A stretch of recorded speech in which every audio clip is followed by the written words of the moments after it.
السلام عليكم اخواني اخواتي، مرحبا بكم من جديد في قناتنا كرياسيون اغي كوزين. كنتمنى تكونوا كلكم بخير وعلى خير وفي احسن الاحوال، وكنطلب منكم المسامحه لانني تعطلت عليكم شويه هذه المره لظروف خاصه. مي انا جيت وجبت لكم واحد الشهيوه مزيونه اللي كيحماقوا عليها وليداتنا ولا حنا ولا كل شيء. جبت لكم اليوم تشورو اللي هو وصفه اسبانيه اللي كيحماقوا عليها الدراري وما نكذبوش على الله، حتى حنا تستعجبنا، حتى حنا الكبار كنبغيوها. اذا اليوم جبت لكم الوصفه ديالها وكنتمنى تعجبكم. غادي نمروا مباشره باش ما نطولش عليكم، نمروا مباشره للمقادير والطريقه ديال العمل ان شاء الله.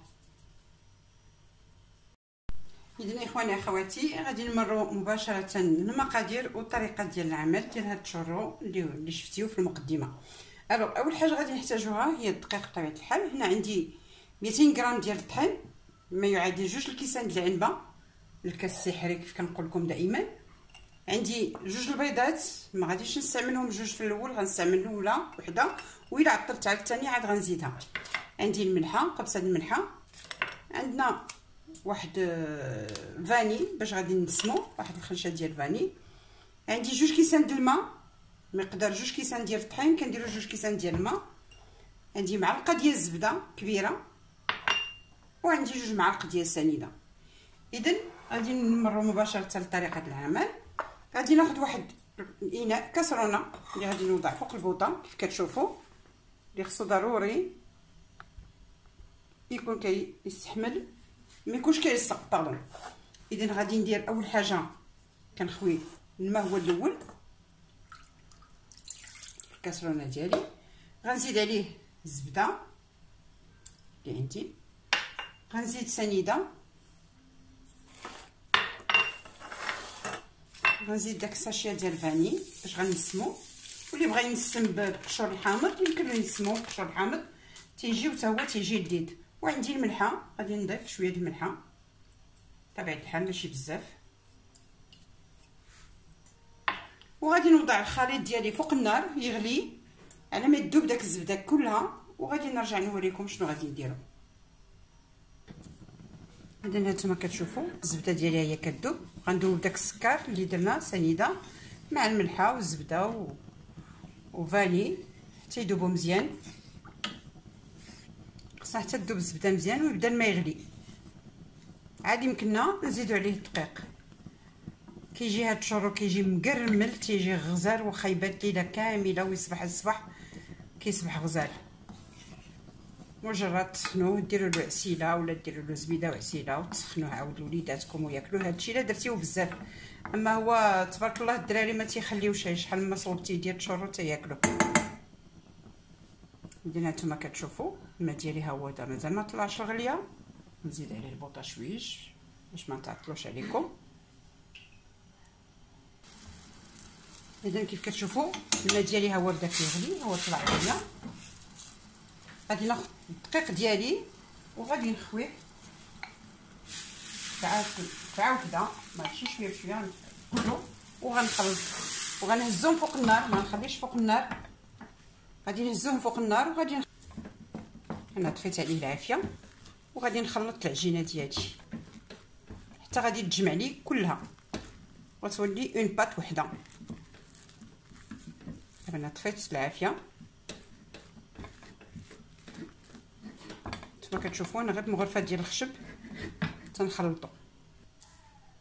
انا زولتو في مره فوق العافيه لانه فوقات لي البوطه سخونه. كيف كتشوفوا كنخلط العجينه ديالي كنجمعها حتى كتجمع مزيان وتماسك وتولي عندي عجين متماسك. وعاد غادي نسرحها شي شويه بحال هكذا كيف كتشوفوا. كنتمنى تكون الرؤيه واضحه. هانتوما ها هي. دابا غادي ناخذ بيضه، غنضيف البيضه الاولى ونخلط الخليط ديالي ونشوف. احتاجيت البيضه الثانيه غنزيدها، ما احتاجيتهاش ما غنزيدهاش، غير وحده غتكون كافيه. كيف كتشوفوا انا كنجمع غير معلقه ديال الخشب ولا بمعلقه ولا باش ما بغيتيو معلقه عاديه ولا اللي بغيتيو.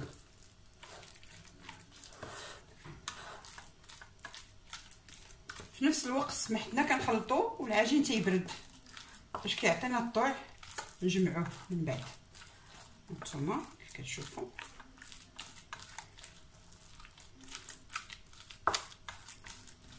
تنحاول ندخل داك البيضه في الخليط اللي عندي ديال الدقيق والسكر وفاني، كنحاول نمزجهم مزيان.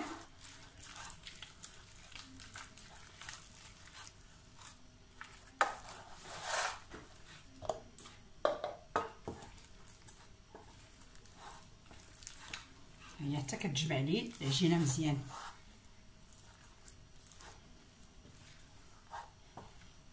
كتولي متماسكه عاوتاني، وغادي نخليوها تتبرد شويش لان ما يمكنناش نخدموها هكذا، غير سخونه مازال.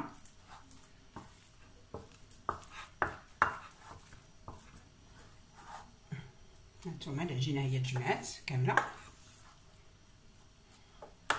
اذا ما غنحتاج شي، بيضه وحده كفات لان البيضه كبيره راه كفاتني، ما غنحتاجش نزيد بيضه وحده اخرى.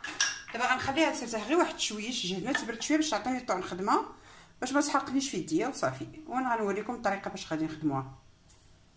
دابا غادي نزولها من هاد الليمون، غنحطها على سطح العمل باش نخدمها شويش، وفي نفس الوقت باش تبرد شويش وتعطيني الطعم.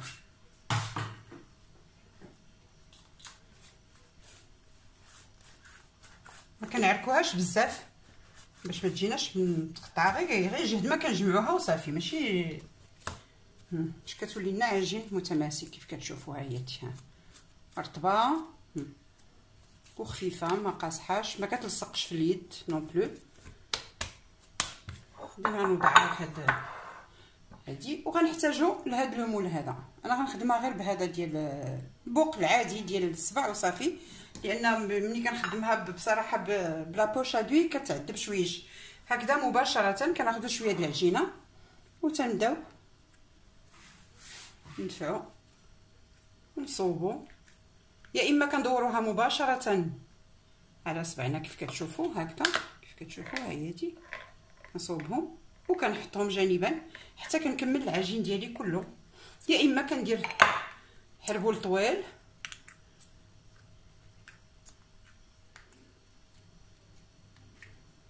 باردون. نزول هادي باش يبان لكم.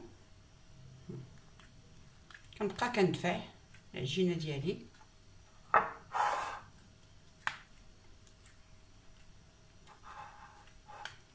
كيف كتشوفوا حتى كنصوب هكذا،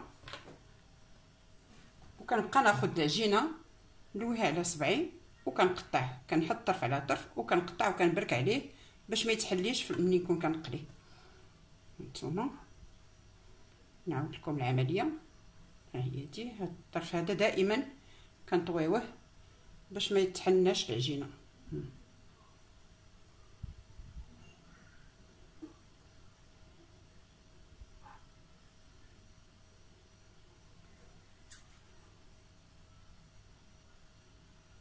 وغنستمر على هذا الحال تنكمل العجين ديالي كله اللي صوبت.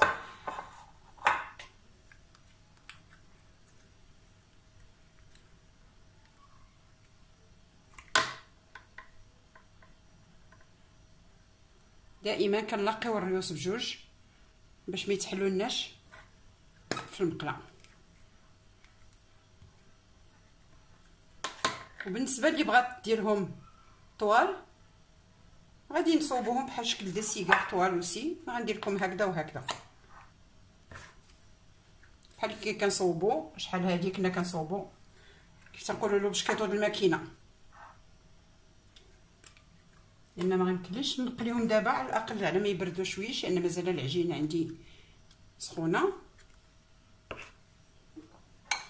اذا انا غنستمر هكذا، غنكمل العجين ديالي كله اما هكذا مدور ولا هكذا، وغادي منين نسالي غادي نرجع عندكم ان شاء الله باش ما نطولش عليكم الفيديو.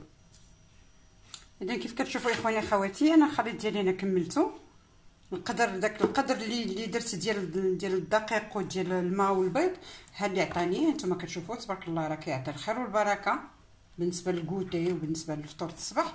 ها هو فيه تبارك الله بزايد، واللي بغى اكثر من هذا الشيء يذوب المقادير. كيف كنقول لكم دائما حنا كنعطيو الفكره، وانتوما اللي بغى اكثر من هذا الشيء يمكن له يذوب له. اذا دابا غادي نمر مباشره المرحله الاخيره اللي هي مرحله القلي، وغادي نعطيكم النتيجه النهائيه ان شاء الله ديالو.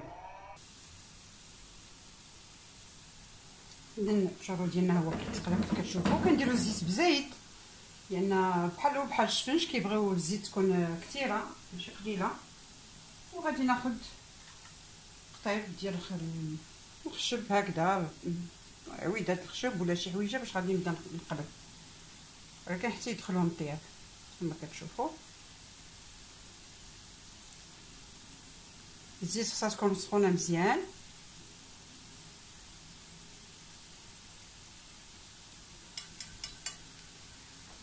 اذا باش ما نطولش عليكم الفيديو، اون فوا يوجدوا ان شاء الله غادي نوريكم النتيجه النهائيه ديالهم كيف دايره.